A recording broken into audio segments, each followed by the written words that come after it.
lórí Portable tó gbá pásítọ̀ létí kò jẹ̀bi. Fún àǹfààní ẹ̀yin tí ẹ mọ̀ nǹkan tó ṣẹlẹ̀, fídíò kan jà rìnrìn lọ́wọ́ báyìí lórí social media níbi tí Portable ti gbá man kan tó ń wàásù létí níta gbangba. Kí ni ìdí tí mo fi sọ wípé kò jẹ̀bi ni wípé according to nǹkan táwa gbọ́, wọ́n ní kì í ṣe ní kì í ṣàná ni Portable ti máa ń wọ́n ni wọ́n pé kí wọ́n má wà máa ṣe wàásù níwájú báànù mọ́ bá òun ṣe pé Portable ní ilé ọtí tó fi ń ṣe òwò. Wọ́n ní gbogbo gbàdá wọn arábí máa ń wá síwájú bẹ̀ tí wọ́n máa wá ń wàásù pé ẹni tó bá mu ọtí ẹ̀ṣẹ̀ ni, ẹni tó bá mu sìgá ẹ̀ṣẹ̀ ni, ẹni tó bá ń ṣigbá ẹ̀ṣẹ̀ ni. Bíbélì sọ pé ìbùkún ni fún ọmọ ọ̀dọ̀ náà tó fi ọgbọ́n ṣe iṣẹ́ ìrìnjú ẹ̀. Èèyàn lè wàásù ara ìjèrè ọkàn ni, iṣẹ́ ìjèrè ọkàn ni, ṣùgbọ́n èèyàn gbọ́dọ̀ fi ọgbọ́n sí. Ara nǹkan tẹ́mi fi máa ń sọ wípé ìyàtọ̀ wà nínú èèyàn ní ẹ̀bùn àti pé èèyàn ní ìmọ̀ nìyí. Ìyàtọ̀ wà nínú pé èèyàn ní ẹ̀bùn àti pé èèyàn ní ìmọ̀. Ibi tí ẹ̀sìn yìí ti wá tí wọ́n ti introduce ẹ̀ sí wa, wọn kì í ṣe bí eléyìí, wọn kì í ṣe bí eléyìí. Ṣáà sọ pé ṣé Christianity ti dé Europe kó tó dé bí báyìí ni, ṣé wọ́n máa ń ṣe ní Europe ni ẹ̀, even ní àwọn country kan ní Europe ó lè dédé máa wàásù níta gbangba bẹ́ẹ̀ yẹn. So táwa wá lọ sínú Bíbélì nígbà kan tí Apostle Paul fẹ́ ṣèjèrè ọkàn bí eléyìí, torí pé àwọn kan wà wọ́n ń bọ òrìṣà. Mo ti sọ́rí Apostle Paul ò dédé débẹ̀ kó wá sọ pé ẹ̀yin abọ òrìṣà yìí ẹ máa wọ́n náà, ẹ̀yin abọ òrìṣà yìí ọ̀run àpáàdì lẹ́nu, kò ṣe bẹ́ẹ̀ o. He joined them, wọ́n dẹ̀ jọ ń jó yìí òrìṣà yẹn pọ̀ títí tí wọ́n fi jó tán. Ó ṣe bí ẹni pé ara wọn lòun. Mi sọ wípé kí pásítọ̀ lọ máa mu ọtí o torí pé ó fẹ́ wàásù fún àwọn tó mu ọtí o. Mi ní kí pásítọ̀ mu sìgá torí pé ó fẹ́ wàásù fún àwọn tó mu sìgá o. Ṣùgbọ́n mo sọ ara wọn strategy tí èèyàn lè lò láti jèrè ọkàn. Pàtó wá jó pẹ̀lú wọn tó wá di alẹ́ tí wọ́n fẹ́ sùn wá ní Ọlọ́run yìí máa wà ń tà. Wọ́n ní ìta ló máa ń sùn bó ṣe máa wà ń bẹ̀ finally nìyẹn torí kò lè rìn.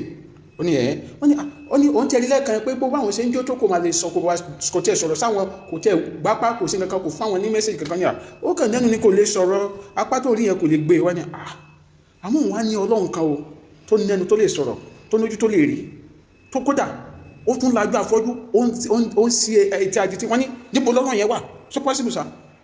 Wọ́n dẹ̀ bẹ̀rẹ̀ sí gbé àwọn ọlọ́kùnrin wá sọ́dọ̀ ẹ̀ nípa orúkọ Jésù Kristi, ó dẹ̀ wò wọ́n sàn. Wọ́n ní àwọn fẹ́ kó introduce Ọlọ́run yẹn sí àwọn ẹ̀wù bẹ́ẹ̀. Ó yàtọ̀ sí pé kókàn débi ọdún ìbílẹ̀ yẹn kó ní gbogbo yín ọ̀run àpáàdé ẹ̀ máa lọ. Tètè yẹn bá sọ bẹ́ẹ̀ sí ìjọ òní wọn ní ọkọ̀ mọ̀tì. Mo rántí ńgbà kan tí mo wà lọ́dọ̀ bàbá mi, àwọn náà máa ń wò mí kan nínú Olúwa tí mo sì wà nílé tí wọ́n jókòó. That my father in the Lord is also a prophet. Ní bàbá mi nínú Olúwa yẹn prophet náà àwọn spiritual father mi. Ó wá jókòó síwájú wọn, kódà camp chairman ni wọ́n. Nígbà tó ọ̀rọ̀ ìṣẹ̀lẹ̀ àwọn ní camp chairman ìlú yẹn, mo forúkọ bò wọ́n láṣìírí. Ó wá jókòó síwájú church torí mission house wà lẹ́gbẹ̀ẹ́ church and adẹ̀ jókòó síbẹ̀ bí member Jehovah Witness kan ṣe ń bọ̀ ní. Mi sọ pé Jehovah Witness ó dá, we are all Christians so mi condemn church kankan, but èmi kàn fọ àwọn ọ́fíìsì àkàwé ọ̀rọ̀ ni o. Bó ṣe ń bọ̀ nìyẹn wọ́n ṣe wá ya ọ̀dọ̀ dádì nìyẹn ní spiritual father mi yẹn tó dẹ̀ ní church pé church lè mission house nílé ẹgbẹ́ church ní mission house wà tá a jókòó. Ó wá dé tán wá gbé dádì pé ẹ pẹ̀lẹ́ sà, òun ni ó sàn introduce rẹ̀, wọ́n ní ìwà ẹ̀kọ́. Ǹjẹ́ ẹ gbàgbọ́ pé Kristi wà lóòótọ́? Question tó béèrè lọ́wọ́ wọn nìyẹn. Ǹjẹ́ ẹ gbàgbọ́ pé Kristi wà lóòótọ́? Wọ́n rò pé ṣé eléyìí wọn kọ́ dáadáa bí wọ́n ṣe ń wàásù ìrírí Ọlọ́run kó tó máa bọ̀. Orí gbogbo ibi tó yẹ kó yà lójú ọ̀nà òyà bẹ̀ wá sọ́dọ̀ èèyàn tó jẹ́ man of God already, tó jẹ́ prophet, tó jẹ́ camp chairman, tó jẹ́ JP, tó jẹ́ well-known prophet, tó jẹ́ pé wọ́n lára àwọn prophet mo lè fi yan gan ní ayé mi ni wọ́n. Ọlọ́run lò wọ́n níwà tútù, wọ́n ní ìwà tí wọ́n fi tó jẹ́ pé ìwà mú iye tá a fi lè pè wọ́n ní Kristẹni kí àwọn àkíyèsí celebrated man of God. Àwọn ìrọ̀sọ́dọ̀ tó pé wọ́n hùwà gẹ́gẹ́ bí Kristẹni ni wọ́n. Ó wá sọ́dọ̀ wọn ní sí wọ́n gbẹ́ nígbàgbọ́ pé Jésù wà ní tòótọ́. Wọ́n ti bá jiyàn kan ní kó gbójú sókè kó wo signboard church, wọ́n ní lórí wá rí orúkọ church níbẹ̀. Wọ́n ní so ó ti rí pé church ní báyìí àwọn ni prophet ní báyìí. So sáwọn bí ẹ kò sì wá máa bèrè lọ́wọ́ pé ṣé ẹ nígbàgbọ́ pé Kristi wà ní tòótọ́, ṣé bọ́ ṣe ń ṣèjìrì ọkàn yẹn. Ó rí àwọn Bíbélì sọ pé Apostle Paul káre. Apostle Paul sọ ní Bíbélì ó ní èmi ń dùn láti wàásù ìrere débi tí ìrere kò tí ì dérí kí èmi kó má bàa mọ àmọ́lé sórí ti ẹlòmíràn. Apostle Paul ló sọ ó ní òun dùn láti wàásù ìrere débi tí ò tí ì dérí kó má bàa mọ àmọ́lé dé tó ẹlòmíì. So ó wá débi ó wàásù ìrere lọ síbi tí ìrere ò tí ì dérí ó wá ń bọ̀ lọ́dọ̀ ẹnìkan tó jẹ́ Christian pé o ṣe ń bọ̀ wá ń bèrè question lọ́wọ́ ẹ̀. So ara nǹkan tèmi jẹ́ máa ń sọ ni pé ọ̀tọ̀ lẹ́bùn ọ̀tọ̀ ní ìmọ̀. Ẹlòmíì ní ẹ̀bùn ṣùgbọ́n kò ní ìmọ̀ mọ́ wọ́n ń ṣe ẹ̀bùn yẹn lò. Ó lè ní ẹ̀bùn wàásù lọ́tọ̀ ṣùgbọ́n kó má ní ìmọ̀ bí wọ́n ṣe ń wàásù wọ́n ṣe ń gbé wàásù kalẹ̀ wọ́n ṣe ń wàásù sọ pé kò ní la wàhálà lọ. Ẹlòmíì lè ríran ṣùgbọ́n kó mọ̀ bí wọ́n ṣe ń gbé ìran kalẹ̀ wọ́n ṣe ń sọ ìran fún yàn. Ẹlòmíì lè lálàá ṣùgbọ́n kó mọ̀ bí wọ́n ṣe ń rọ àlá fún yàn kó má ní ìmọ̀ ẹ̀. Wọ́n máa sọ pé ìyàtọ̀ wà ní pé èèyàn ní ìmọ̀ àti pé èèyàn ní ẹ̀bùn. Nǹkan tó padà tó ṣe arákùnrin ní tó bá wẹ́fẹ́ wàásù ó lè wàásù lóòótọ́ ó ní alẹ́ láti wàásù ní ibi tó bá ti wẹ̀ ní according to òfin orílẹ̀-èdè wa ṣùgbọ́n kì í ṣe ibi tó bá ti wẹ̀ náà.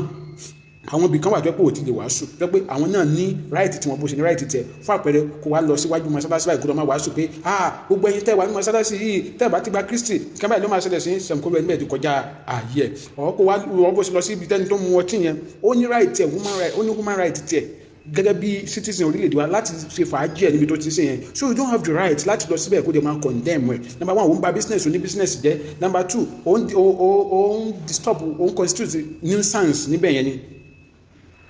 So nǹkan tó fà á nìyẹn. I'm also a Christian so mi dẹ̀ kí ṣe ara àwọn fans member Portable mi dẹ̀ kí gbórin ẹ̀ ṣùgbọ́n èmi kàn wò pé kò yẹ kí ìránṣẹ́ Ọlọ́run yẹn kó fi àṣejù sí iṣẹ́ ìrere tó ń ṣe. Ẹ má jẹ́ ká dédé blame Portable kì í ṣe pé Portable lọ́ba nínú ilé ẹ̀ ó ní òun dẹ̀ ti máa ń wọ̀nù wọn tẹ́lẹ̀ pé ká má máa wá síwájú báwọn wá máa wàásù mọ́ kì í ṣe inú báyìí ni wọ́n wọ̀ kì í ṣe inú báyìí wájú bẹ̀ níta ni wọ́n wọ̀.